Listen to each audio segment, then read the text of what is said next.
84장 찬양합니다.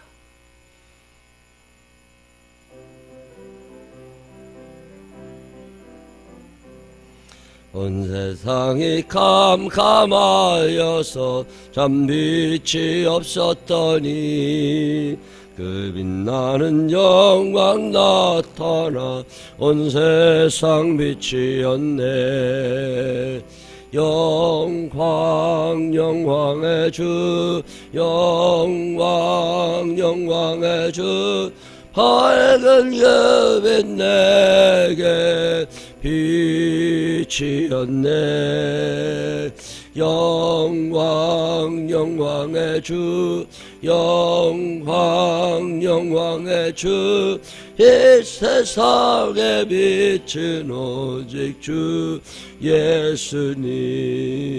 주 말씀을 믿는 사람은 그 마음이 시원하고 주 명령을 준해 가는 자 그 길이 완하겠네. 영광 영광의 주, 영광 영광의 주, 밝은 그 빛 내게 빛이었네. 영광 영광의 주, 영광 영광의 주, 이 세상의 빛은 오직 주 예수님. 죄 가운데 사는 사람은 그 눈이 어두워도 그 죄악을 씹는 날에는 그 눈이 밝아지네. 영광 영광의 주, 영광 영광의 주, 밝은 그 빛 내게 빛이었네. 영광 영광의 주, 영광 영광의 주, 이 세상의 빛은 오직 주 예수님. 아멘. 사도신경으로 신앙 고백하겠습니다. 전능하사 천지를 만드신 하나님 아버지를 내가 믿사오며 그 외 아들 우리 주 예수 그리스도를 믿사오니 이는 성령으로 잉태하사 동정녀 마리아에게 나시고 본디오 빌라도에게 고난을 받으사 십자가에 못 박혀 죽으시고 장사한 지 사흘 만에 죽은 자 가운데서 다시 살아나시며 하늘에 오르사 전능하신 하나님 우편에 앉아 계시다가 저리로 오서 산 자와 죽은 자를 심판하러 오시리라. 성령 믿사오며 거룩한 공회와 성도가 술통하는 것과 죄를 사해 주시는 것과 몸이 다시 사는 것과 영원히 사는 것을 믿사옵나이다. 아멘. 오늘은 누가복음 9장 10절부터 17절에 있는 말씀까지 읽겠습니다.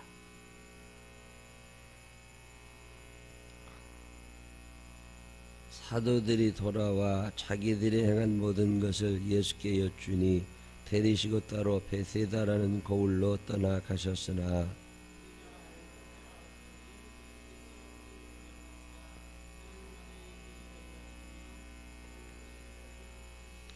날이 저물어가매 12 사도가 나와 여짜오되 무리를 보내어 두루 마을과 촌으로 가서 유하며 먹을 것을 얻게 하소서. 우리가 있는 여기는 빈들이니이다.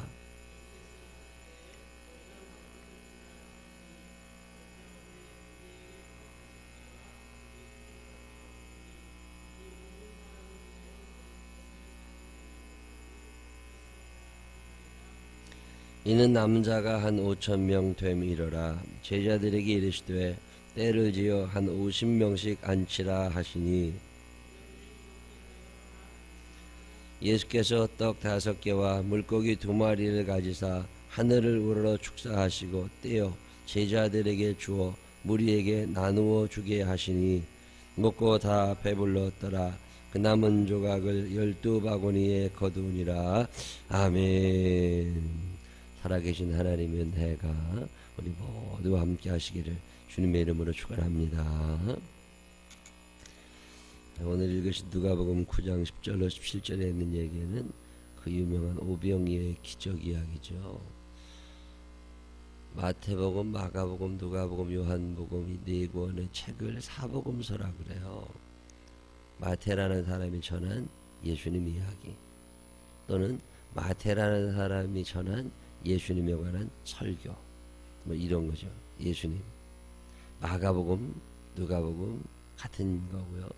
누가 보았느냐에 따라의 문제, 똑같은 얘기 계속해요. 요한복음도 그런 거죠. 근데 똑같이 예수님하고 다녔는데 얘기하는 방향도 다르고 기록한 사건도 달라요.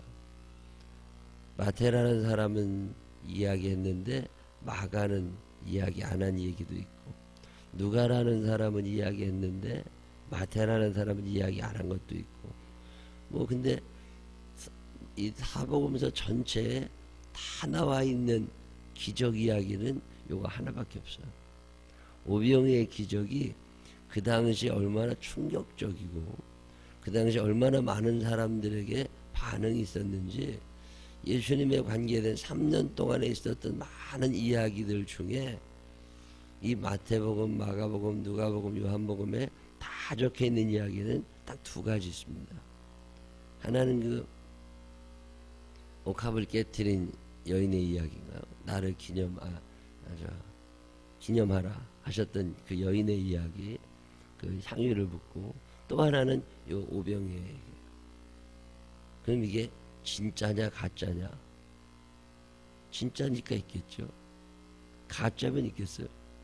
이런 일이 진짜 일어났으니까 마태도 적고 마가도 적고, 가짜인데 이렇게 잘 꾸며낼 수 있을까? 근데 어떤 사람들은 이런 이야기들을 안 믿어요. 지금 유럽의 교회들이 많이 무너졌죠. 미국의 교회도 많이 무너져 갑니다. 한국도 많이 무너져 가죠. 여러 가지 구조적인 문제도 있지만 기본적으로는 안 믿어요. 이성의 발달, 과학의 발달, 이런 거 얘기하면서 증명되지 않은 것들을 믿으려고 하질 않습니다. 믿음이라고 하는 건 보아서 되는 게 아니거든요. 보고 믿는 거냐? 보는데 뭘 믿어요? 내가 살아있는 걸 믿냐? 아니, 너 살아있고 보이는데 그걸 뭘 믿어요? 안 보이는 게 믿어지는 걸 믿음이라고 그러거든요. 믿음은 현재성이 전혀 없습니다. 믿음은 과거와 미래적인 거거든요. 믿음은 바라는 것들의 실상이요 보지 못한 것들의 증거니. 이 히브리서 나오는 말씀인데, 믿음이 두 가지를 믿는 거예요. 첫 번째는 바라는 것들의 실상이라는 얘기는 과거, 아직 안 일어났어요. 바라는 거니까 아직 안 일어났어. 근데 그것이 마치 지금 내 눈앞에 펼쳐지고 있는 것, 그걸 실상이라고 합니다. 테레비 화면을 말하는 거거든요. 테레비 화면으로 내가 지금 그걸 보고 있어. 아직 안 일어났지만 그걸 믿음이라고 그래요. 우리 딸이 결혼할 걸 믿을 수 있느냐? 그건 잘 모르는 거지. 결혼할 수도 있고 안 할 수도 있고. 지금 갓난아이가 태어났는데 이 아이가 나중에 결혼하고 잘 살 것 같은 생각이 들 수는 있어요. 근데 그걸 내가 지금 화면을 보고 있는 것처럼 분명하게 바라보고 있느냐? 이걸 믿음이라고 그래요. 5년 후에 일어날지 10년 후에 일어날지는 잘 모르지만 하여튼 부활도 그런 거거든요. 내가 지금 죽었냐? 살아있다. 네가 살아있는 걸 네가 믿느냐? 그거 믿을 거 아니죠. 그냥 살아있는 거 알면 되니까. 근데 지금 살아있는 게 아니라 미래에 죽었는데 그 죽은 후에 다시 살아 하나님 나라에 들어갈 것을 네가 믿느냐? 믿지요. 내가 그걸 믿는다고. 그 근거가 눈에 보이는 건 아니에요. 일어난 일도 아니야. 앞으로 되어질 일이야. 그렇지만 그 되어질 일을 지금 몇십 년, 몇백 년, 아니면 몇천 년, 아니면 며칠을 앞당겨서 내가 지금 미리 보고 있는 거죠.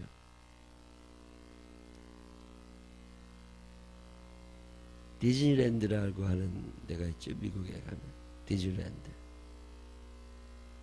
그 뭐 애들도 많이 가고 어마어마한 규모죠. 월트 디즈니가 그거 만들었죠. 근데 이 사람이 죽기 전에 디즈니 월드를 또 하나 만듭니다. 저 동부에다가. 그게 그거 만들고 있다가 죽었어요.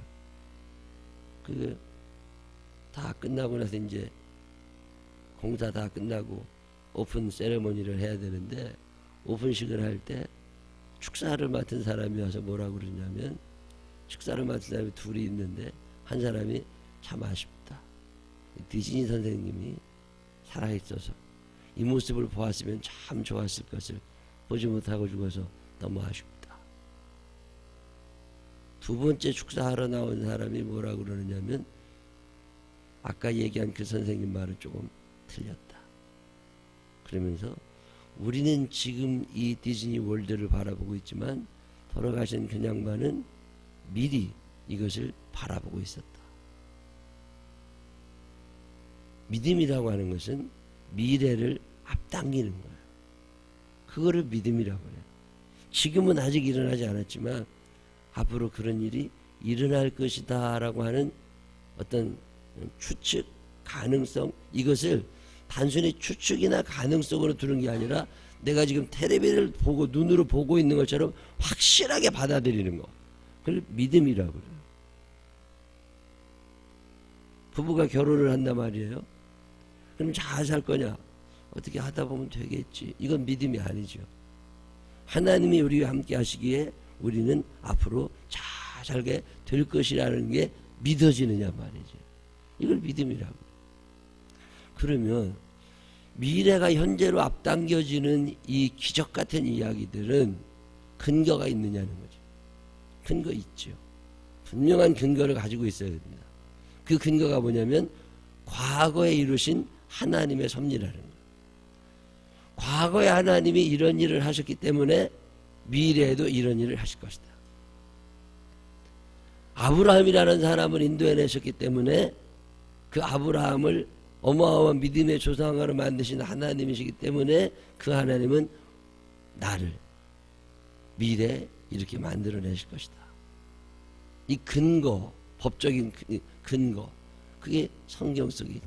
믿음은 두 가지인데 바라는 것들이 오늘 내 앞에 있는 것처럼 느껴지는 게 믿음이고, 두 번째는 보지 못한 것들. 아브라함을 내가 만난 적 없고 노아를 만난 적 없고 야곱이나 다윗을 만난 적이 없지만 그 보지 못한 것들을 내가 지금 바라보고 있는 것처럼 법정에서 너 그거 봤어? 예. 이렇게 자신 있게 말할 수 있을 만큼 확신을 가지고 있느냐. 그걸 증거라고 그래요. 믿음은 그래서 실상이라는 단어하고 증거라는 단어가 중요해요.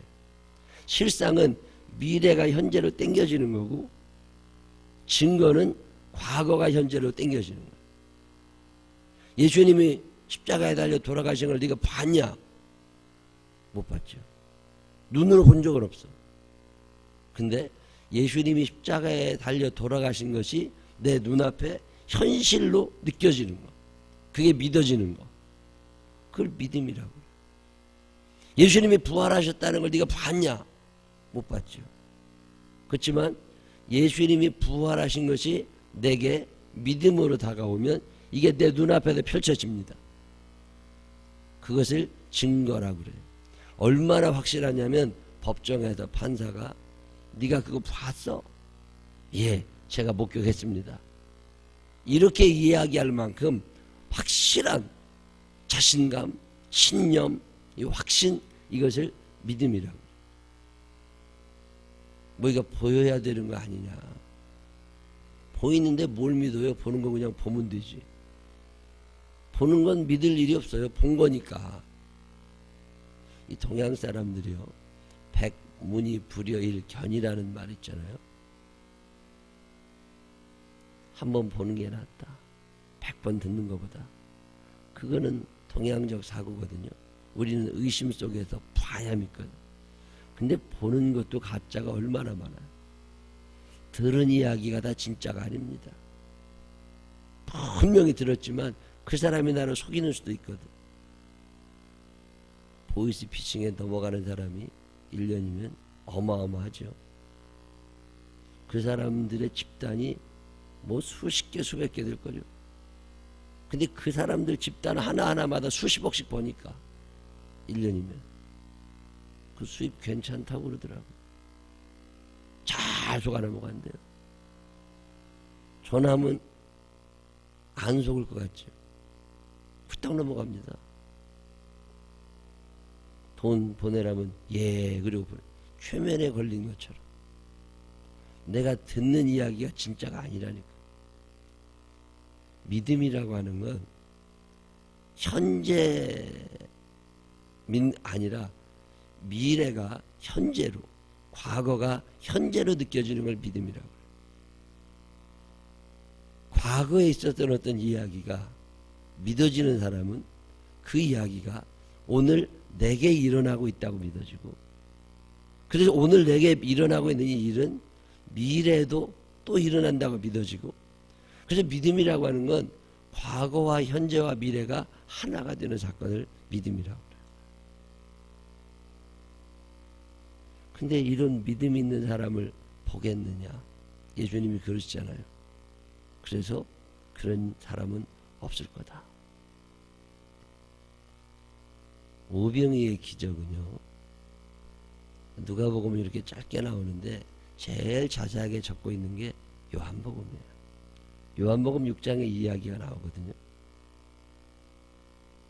예수님이 6월절 명절을 지키시기 위해서 제자들과 함께 예루살렘으로 내려가시는데, 거기 빈 들에 잠깐 머무는 동안 사람들이 많이 몰려들게 됐다. 그 사람들 중에는 병든 자도 있을 거고, 귀신 들린 자도 있을 거고, 무엇인가 취해 사는 사람도 있을 거고, 하나님의 말씀을 사모하는 사람도 있을 거고, 그 사람들이 예수님 앞에 왔을 때 예수님이 그들을 고쳐주기 시작하신다.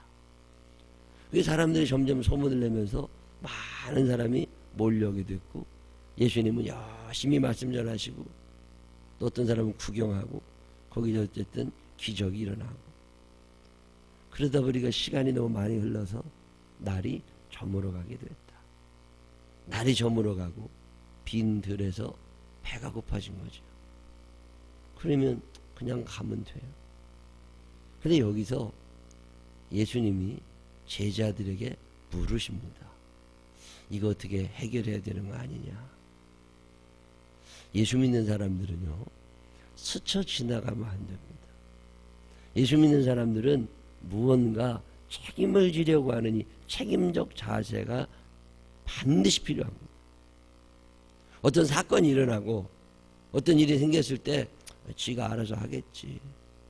이것도 좋은 일이긴 하지만 우리 스스로 감당할 수 있는 것들이 있다는 걸 기억하셔야 돼요. 예수님은 저 사람들이 배고프다는 걸 아셨어요. 제가 참 좋아하는 말씀 중에 각 사람을 주목하여 보라, 이런 말씀이 있어요. 사람을 주목하여 보았더니 그에게 구원 얻을 만한 믿음이 있는 걸 보셨고, 그 사람을 주목하여 보았더니 그의 배고픔을 아시게 됐고, 그를 주목하여 보았더니 그의 아픔을 아시게 됐고, 그를 주목하여 보았더니 그의 감격을 느끼시게 됐고, 그를 주목하여 보셨을 때 하나님을 얼마나 사랑하는지 예수님이 아시는 거거든요. 너무 많은 사람을 알 필요는 없습니다. 근데 그리스도인으로 이 땅에 살면서 내게 주어진 환경, 내 주변에 있는 사람들을 주목하여 바라다 보면서 그에게 지금 필요한 게 뭐냐, 이거 정도는 알아낼 수 있는 게 그리스도인입니다. 예수님은 거기 있는 사람들이 육신적으로 배고프고 영적으로 배고프고 아픔을 가지고 살고 있다는 걸 아신 거예요. 그래서 이걸 어떻게든지 채워주고 싶으셨어요. 그들이 달라고 그런 게 아닙니다. 배려라고 하는 건 여기에서 출발해요. 지금 하루 종일 아무것도 안 먹었어요. 예수님도 배가 고프세요. 예수님의 배가 고프시니까 그 사람들도 그랬겠지. 배려라고 하는 건 아주 중요한 사랑의 수단입니다. 이 오병이의 기적의 출발은 어디서부터 일어나느냐? 예수님의 배려하심이죠. 저들이 배고픈 거 아니야? 이거. 여러분 주변에 배고픈 사람이 있을까요? 저 사람 배고픈 거 아니야? 이런 사람. 우리 교인들 중에, 나 대한민국 국민들은 뭐도 모르지만 우리 교인들 중에 배고픈 사람이 한 사람이라도 있다면 목사가 나쁜 놈입니다. 내가 목회 잘못하는 거야. 먹는 문제로 걱정하는 시대가 아니라고 그러잖아요. 25,000불 GMP를 자랑하는 대한민국입니다. 이런 대한민국에 배고픈 아이들이 있을 수 있느냐? 배고픈 어른이 있을 수 있느냐? 그건 불가능한 거예요. 1인당 1년에 2,500만 원 이상을 버는데 한 달에 200만 원 이상의 수입을 올리는 게 대한민국의 통계입니다. 양극화, 여전 이런 걸 다 배제하고. 근데 지금 배고프게 못 먹는 사람이 있느냐? 만약에 그런 사람이 생명나무 교회에 있다면 우리 교회는 잘못된 교회예요. 각 사람을 주목하여 봐라. 혹시 먹고 사는 문제로 힘든 사람이 있나? 근데 있어요. 근데도 있어. 그래서 한 번쯤 살펴봐야 돼요. 그래서 선교회장님들이 필요하고 속장님들이 필요하고 꾸준히 사람을 만나고 친해지고 그의 속 이야기를 듣고 밥 먹고 사는 것도 문제지만 게으른 것도 문제고 일 안 하는 것도 문제고 이 땅에 살면서 놀고 먹으려는 것도 문제고 희생하지 않으려는 거, 헌신하지 않으려는 거, 책임지지 않으려는 거, 이런 게 또 얼마나 큰 문제예요. 배려라고 하는 건 밥만 먹여 살리는 것도 아닙니다. 그 사람의 밥을 먹여 살리는 배려도 해야 되지만 어떻게 저 사람들을 교육시켜서 어떻게 하나님 나라를 만들어가는 일꾼으로 세울 수 있느냐, 이것도 고민해야 돼요. 우리 교인들이 지금 원하는 게 뭐냐?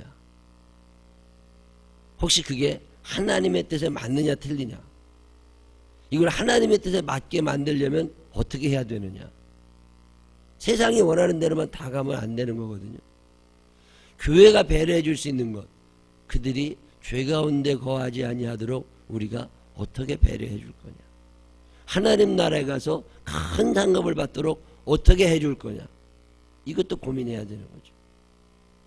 이게 다 고민해야 돼. 먹고 사는 문제도 생각해 줘야 되잖아요. 목사님들이 더러 그런 얘기해요. 교인들이 생활이 어려운 분들이 있대요. 있지요. 그걸 얼마까지 어떻게 도와줘야 되느냐고, 얼마까지 꿔주면 되냐고. 제가 늘 얘기합니다. 네 능력의 맥시멈까지 꿔줘라. 그거 안 갚으면 뛰면 되지. 배려해 준다고 하는 건 말이죠, 계산하는 게 아니거든요. 저분이 배가 고플 거라는 게 느껴지면 그 사람의 배고픔이 내 몸으로 느껴지는 거, 그걸 사랑이라고 그래요. 그 사람이 애들 교육 때문에 속상하고 답답하고 그러면 그 마음이 내게 느껴지는 거. 제가 우리 교회 방과후 교실을 참 소중하게 생각합니다. 우등생들이 오는 데냐? 아니에요. 우리 방과후 교실에서 뭐 전교 1등이나 그런 일이 일어났다면 그건 잘못된 거예요. 전교 1등하고 이런 애들은 방과후 교실 오면 안 돼. 학원을 보내줘야지. 학원을. 그 부모가 돈이 없으면 교회가 돈을 대서라도 그 아이를 학원으로 보내서 공부를 잘하게 해줘. 이 세상 모든 사람들이 공부 잘할 수 있는 건 아니거든요. 한 5%만 공부해도 세상 굴러가는 데는 아무 이상 없어요. 뭐 10%? 그럼 대단한 거죠. 그 안에 드는 좋은 머리를 가진 아이들, 그런 애들은 공부해야지. 근데 우리 교회 방과후 교실에 오는 아이들은요, 공부 잘하는 애들 아닙니다. 왜 공부를 못하냐? 엄마 아버지가 무시해. 애들을 어떻게 길러야 되는지 답도 없어. 그냥 애들이 밥만 먹이면 저절로 다 공부 잘하는 줄 아는 이 어리석은 엄마들의 자녀들 와야죠. 어제도 어떤 애를 하나 초등학교 2학년짜리 애를 엄마가 방과후실에 데리고 왔는데 선생님이 도저히 못 가르치겠대. 왜 못 가르치냐? 아는 게 너무 없대. 8살 9살 되도록 집에서 아무것도 가르친 게 없대. 숫자의 개념 자체를 이해를 못한대. 80이 큰지 81이 큰지 개념이 없어. 그럼 그동안 집에서 뭐 한 거예요? 그냥 돼지 치듯이 양 사육한 거예요. 머리는 텅 비었다고. 착하다고. 무식한 것과 착한 것을 동일하게 취급하면 안 됩니다. 무지한 거지 착한 건 아니라고. 무지하고 착하기는 어렵습니다. 어리석은 거지. 그런 애들을 선생님이 못 가르치면 어떻게 해야 돼? 옆에서 달라붙어 앉아서라도 얘가 앞으로 정상적인 사회생활이 가능하도록 가르쳐주고 책임져주고, 그게 방과후교실이 하는 거지. 돈도 안 내. 그래도 얘가 제대로 그게 배려라는 거야. 기적은 언제 일어나느냐? 여기서부터 시작하는 거야. 오병이의 기적이 예수님의 대단한 능력으로 다 먹여 살렸다. 맞는 얘기죠. 근데 예수님의 그 능력으로 하필 그때만 발휘를 하시느냐고. 기적을 원하는 사람들이 많아요. 이 기적은요, 따뜻한 사랑에서 출발합니다. 사랑이 없으면 기적이 안 일어나요. 내가 능력을 받아가지고 귀신을 쫓아내고 안 됩니다. 사랑이 있으면 하나님이 그 능력을 그에게 주시는 거예요. 그래서 사랑을 많이 가진 사람은 어디 가서든지 기적을 일으킬 수 있어요. 이게 배려입니다. 이게 관심이에요. 부부간에 저 남편의 마음이 확 변해가지고서 갑자기 그런 일 안 일어납니다. 내게 사랑의 기적이 일어나고 하나님이 나를 사랑하심을 알고 하나님이 나를 배려해 주셨음을 알고 나도 누군가를 사랑하려고 할 때 그때 기적이 일어나고 변화가 일어나는 거지. 나는 가만히 있는데 하나님이 오셔서 저 사람 마음을 다 바꿔주시고, 나는 가만히 있는데 하나님이 오셔서 우리 회사를 다 바꿔주시고, 그런 일 안 일어납니다. 예수 믿는 사람은 그렇게 사는 거 아니에요. 예수 믿는 사람은 누군가의 필요가 뭘까? 하나님이 내 필요를 채우시고 내 죄를 용서하시고 나를 사랑하시고 나를 천국으로 인도하시는 것처럼 나도 누군가에게 이 사랑을 전하며 살 수 있을까? 기본적인 배려하는 마음, 어떤 관심, 어떤 니드를 충족시켜주고 싶어하는 마음, 이 애틋한, 이 따뜻한 마음, 여기에서 오병이의 기적이 출발하는 거예요. 근데 사람들은 예수님이 그냥 막 하신 줄 알아. 아닙니다. 오늘도 예수님은 기적을 일으켜주기를 원하시지요. 우리의 가정과 일터와 교회, 이 사회에. 근데 왜 기적이 안 일어나요? 이 따뜻한 마음이 없어요. 우리 교회에 엄청난 기적이 일어나서 오늘 우리가 여기 있는 거 아닙니까? 이 기적이 어떻게 일어나는 거예요? 따뜻한 마음을 가지신 분들이 있었다고. 하나님의 교회를 위하여 희생하고 헌신하고 싶어 하시는 분들이 있었다고. 하나님을 위해서 하나님의 사랑에 대한 리액션, 내 사랑을 그냥 다 드리고 싶은 그런 사람들이 있는 거라고. 그러니까 교회가 일어나는 거지. 사랑 없다면 가능했을까? 안 되는 거죠. 이 오병이의 기적을 한 번으로 끝나는 건 아닙니다. 성경에 나와 있는 이야기는 오늘 2015년 1월에 우리에게도 일어날 수 있는 이야기들입니다. 그게 성경의 특징이에요. 이거 어떻게 하면 일어나느냐? 그 따뜻한 사랑, 예수님의 그 마음, 그 배고픈 상태로 예루살렘까지 걸어가야 되는 그 사람들을 보면서 안타까이 여기시는 예수님의 마음, 이 마음이 오늘 내게도 일어나기 시작하면 기적은 일어나는 거예요. 예수님이 그 역사를 동일하게 세워주시는 거라고. 근데 이런 마음으로 왜 안 갔냐 말이야. 그 예수님이 말세에 믿는 자를 보겠느냐. 예수님의 마음을 가지고 누군가를 사랑하려는 사람을 보겠느냐. 그런 얘기예요. 그 사랑이 있으면 기적은 일어납니다.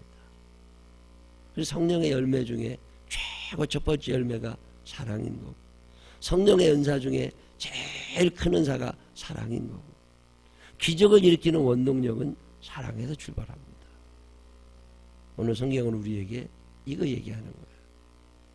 너네들 큰 기적 바라냐? 그런 거 바라기 전에 그 한 사람 한 사람의 니들을 충족시켜주고 채워줄 수 있는 뭐가 너에게 있느냐? 그가 말씀이 부족한가? 그가 돈이 부족한가? 그가 마음의 여유가 없는가? 그가 왜 그렇게 됐는가? 오늘 성경은 그런 얘기하는 거예요. 단순히 예수님이 능력이 있어서 다 해주셨으니까 예수님 내한테도 오셔도 이거 해주세요, 이거 아닌 거예요. 오늘 성경은 우리들에게 이 예수님의 따뜻한 마음, 배려하심, 관심, 이런 거 얘기합니다. 여러분 사는 동안에 여러분 주변에 있는 이들 잘 보시면서 그의 니들을 채워줄 수 있을 만큼 이 따뜻한 배려, 따뜻한 사랑이 여러분에게 넘쳐서 여러분의 삶에 이 오병의 기적이 경험되게 되시기를 주님의 이름으로 축원합니다. 기도하십시다. 하나님 아버지, 차가운 세상을 삽니다. 계산적이고 그렇게 안 살고 그의 니드, 그의 요구를, 필요를 채워줄 수 있는 사람이면 좋겠는데 하나님 우리에게도 이런 따뜻한 마음을 허락하여 주시옵소서. 사랑하며 살고 싶습니다. 배려해주며 살고 싶습니다. 내 것이 없어져 가고 내가 먹을 것이 줄어든다 할지라도 누군가를 아끼고 돌보고 품어주며 살아갈 수 있는 우리들 되게 하여 주시옵소서. 오병이의 기적이 한 번 일어나고 다시는 안 일어나는 기적이 아니라 오늘 내게도 일어날 수 있음을 믿게 하여 주시어서 예수님의 그 마음 가지고 우리 주변을 훈훈하게 녹여낼 수 있는 기적의 주인공들 되게 하여 주시옵소서. 예수님 거룩하신 이름으로 기도드렸습니다. 아멘.